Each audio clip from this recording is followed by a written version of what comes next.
Orang yang nggak terima ganti Tuhan aja, berani nggak ganti Tuhan? Ganti Tuhan nggak bisa. Tuhan itu cuma namanya aja yang beda-beda, dia satu. Oh, ganti Tuhan itu nggak bisa teman-teman. Tapi kalau ganti agama boleh mungkin. Hidup bagaimana nih? Jadi makna la ilaha illallah, tiada yang disembah kecuali Allah. Apa aja yang disembah di alam semesta sebenarnya orang nyembah Allah. Tuh. Ini tidak jauh berbeda dengan salah satu Gus, ya Gus yang masih bocil itu ya teman-teman. Juga berpidato seperti ini. Rumangsane wong tenggene gereja, wong tenggene Buddha, nyembah kuil, ngoten niku mboten nyembah Gusti Allah, nyembah Gusti Allah. Tuh, Apa ini? Hidup bagaimana nih?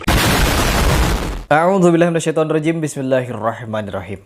Buya Rozi Hasyim ini teman-teman, kalau kita perhatikan memang fahamnya itu faham-faham yang aneh nyeleneh. Orang ini sufi, ya, sufi tulen, yang dimana beliau ini memberikan ajaran tauhidnya, tauhid yang menyimpang sebenarnya. Rata-rata di video saya adalah orang-orang sufi halu yang saya bahas. Dan di sini ada satu video dari Rozi Hasyim yang dimana beliau berceramah tentang Tuhan. Semua agama sama, nyembah apapun itu ya nyembah Allah. Ini gak jauh berbeda dengan pernyataan Weldo, yang dimana Weldo memberikan pernyataan mau nyembah batu, mau nyembah pohon, itu sama nyembah Allah. Begitu katanya. Coba kita simak seperti apa pernyataan dari Rozi Hasyim ini. Orang yang nggak terima ganti Tuhan aja, berani nggak ganti Tuhan? Ganti Tuhan nggak bisa. Tuhan itu cuma namanya aja yang beda-beda, dia satu. Oh, ganti Tuhan itu nggak bisa teman-teman. Tapi kalau ganti agama boleh mungkin. Karena Tuhannya semua agama itu sama mungkin. Ya, coba kita ulang seperti apa pernyataan yang lebih jelas dari dia. Ganti Tuhan aja, berani nggak ganti Tuhan? Ganti Tuhan nggak bisa. Tuhan itu cuma namanya aja yang beda-beda, dia satu.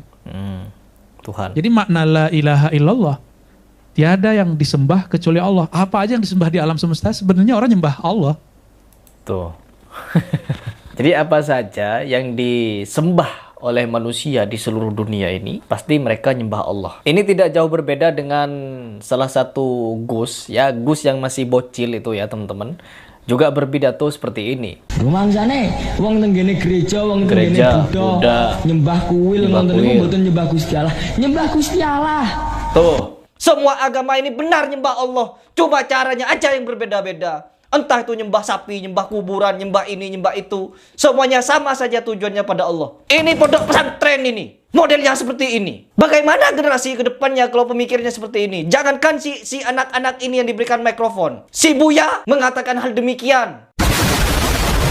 Mau masuk ke gereja, mau masuk ke wihara, kita tetap nyembah Allah, Tuhan yang sama. Cuma beda tempat. Di situ dengan jelas dia mengucapkan seperti itu. Jadi bagaimana cara mereka ini belajar akidah kalau seperti itu, teman-teman? Bagaimana mereka ini belajar Islam kalau seperti itu cara memahami tauhidnya? Kan ini sangat berbahaya. Ini suatu yang sangat menyimpang. Yang dimana seluruh nabi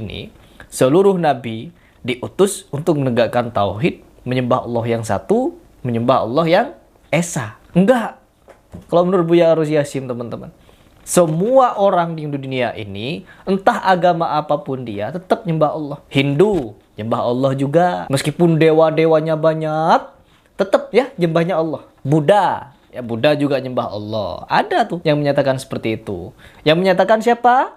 Pasti orang-orang dari golongan sufi-sufi. Pasti golongan sufi-sufi yang halu seperti ini nih, seperti Buya Rozi Hasyim ini, semua agama itu sama. Cuma berbeda konteks penyembahannya. Ada satu video yang dia nyatakan, teman-teman. Rozi Hasyim ini yang menyatakan, kalau orang nyembah Yesus, tetapi ketika dia nyembah Yesus, dia melihat Allah di dalam diri Yesus, maka dia selamat kelak di akhirat. Wajar kemudian Nabi Isa itu disembah, itu wajar. Karena yang kelihatan oleh mereka bukan Isa. Jadi kalau orang tuh nyembah Nabi Isa yang kelihatan sifat Allah, dia muwahhid. Dia dihisapnya aman. Apa yang dilihat pada Nabi Isa? Jika dia bilang, aku melihat engkau ya Allah, selamat dia. Tapi kalau melihat Isa binti Maryam tapi anak Allah, udah lewat. Apa ini? Hidup bagaimana nih? Bukan nggak jelas pada zaman perdebatan sampai Allah Subhanahu wa taala menurunkan surat Al-Ikhlas itu. Itu tujuannya apa? Untuk menyatakan kalau Allah itu esa, Allah satu, Allah tidak beranak dan tidak diberanakkan. Tapi seorang Rozi ini malah menyatakan kalau semua agama ini nyembah apapun dia, tetap tujuannya bermoral kepada Allah. Kalau begitu Pak Rozi, setiap hari gonta-ganti agama lebih baik daripada satu agama, ya lebih baik. Ya Allah, saya sudah nonton video fullnya, saya cari-cari, mungkin dia lagi menjelaskan sesuatu yang menyimpang, ya ternyata dia memang menjelaskan sistem tauhid yang seperti ini. Apalagi dikomparasi dengan videonya yang dulu, dia menyatakan orang nyembah Isa pun itu nyembah Allah katanya.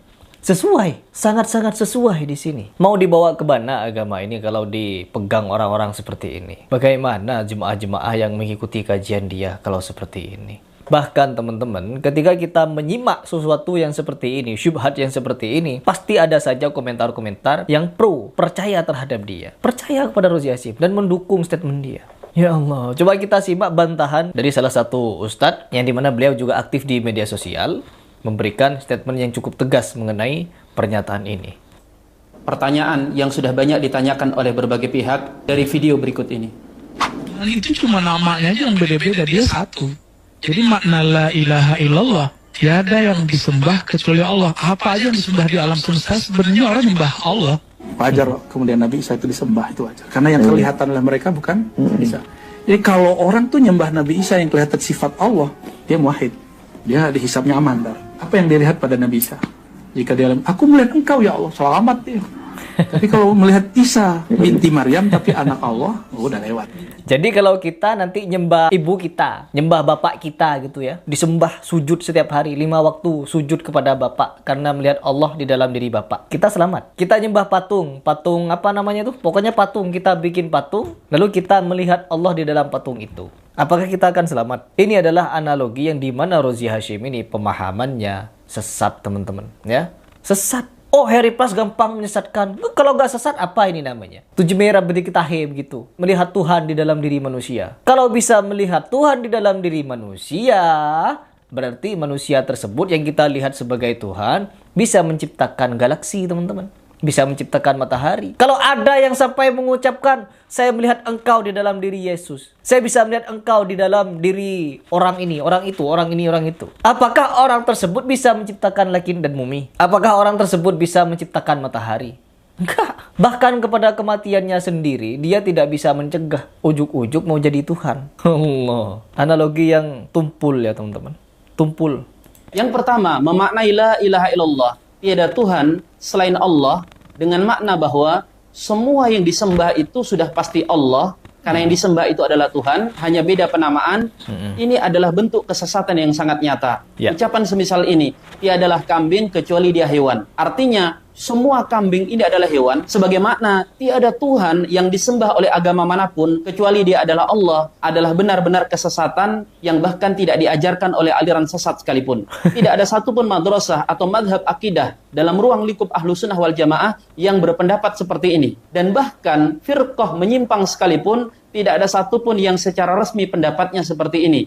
Yang kedua, tidak ada yang berpendapat bahwa semua Tuhan-Tuhan yang disembah oleh agama manapun itu adalah hakikatnya satu esensi, satu Tuhan, hanya beda wujud dan beda nama. Tidak ada yang menyatakan seperti itu kecuali kelompok sufi gulat yang sudah melampaui batas. Sekelas Al-Halat sekalipun, sufi yang sangat syad pendapatnya, yang oleh mayoritas ulama divonis sesat, itu bahkan mengingkari konsep pemahaman seperti ini. Dan bisa dipastikan, pemahaman seperti ini tidak mungkin dikaji dalam ranah ilmiah sampai ditulis dalam bentuk karya. Karena kalau sudah masuk ke ranah ilmu, akan banyak ulama yang bisa membantahnya. Biasanya pemahaman menyimpang seperti ini hanya laku kalau diajarkan secara sembunyi-sembunyi, didogmakan oleh seorang tokoh yang berpengaruh kepada orang-orang awam yang mereka rata-rata tidak memiliki kemampuan untuk membantah karena yang sudah melampaui batas. Sekelas Al-Halat sekalipun, sufi yang sangat syad pendapatnya, yang oleh mayoritas ulama divonis sesat, itu bahkan mengingkari konsep pemahaman seperti ini. Dan bisa dipastikan, pemahaman seperti ini tidak mungkin dikaji dalam ranah ilmiah sampai ditulis dalam bentuk karya.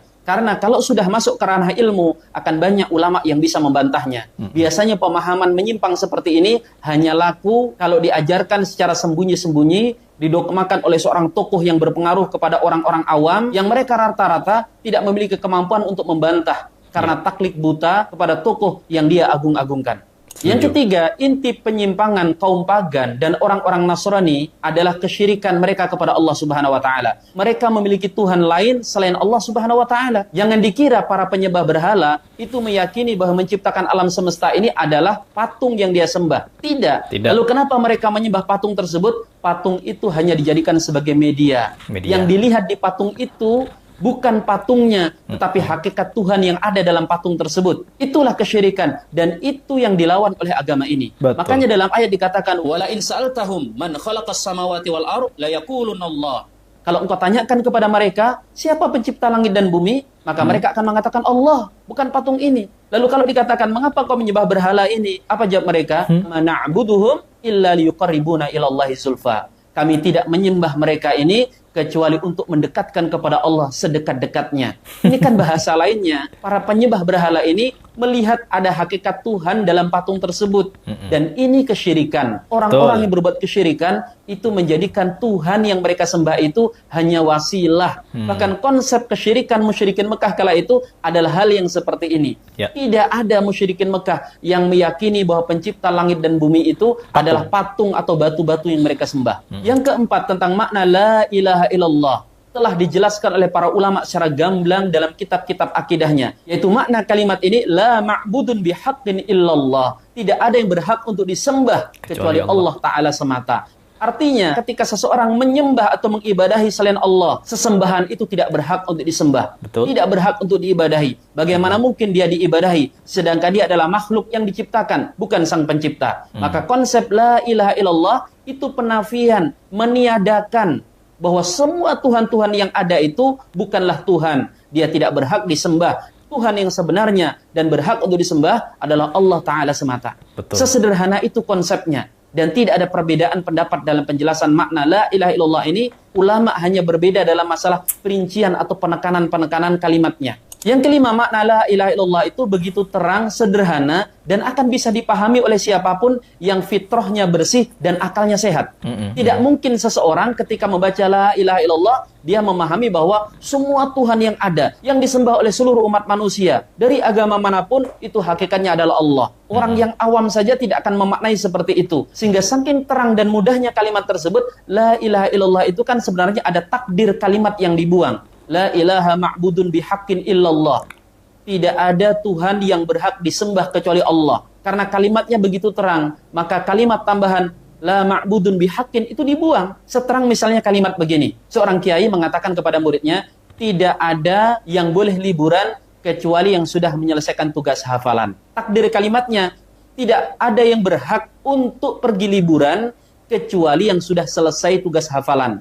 Tetapi apa? Diringkas kalimatnya menjadi tidak ada yang boleh liburan kecuali yang sudah selesai tugas hafalan. Lalu kemudian ada santri yang nggak mau taat aturan, dia yang tidak menyelesaikan tugasnya ikut liburan. Apakah maknanya kalau dia sudah menyelesaikan tugas? Tidak, dia tidak berhak walaupun dia ikut liburan. Dia tidak termasuk yang tercakup di kalimat yang diucapkan oleh kiai tersebut.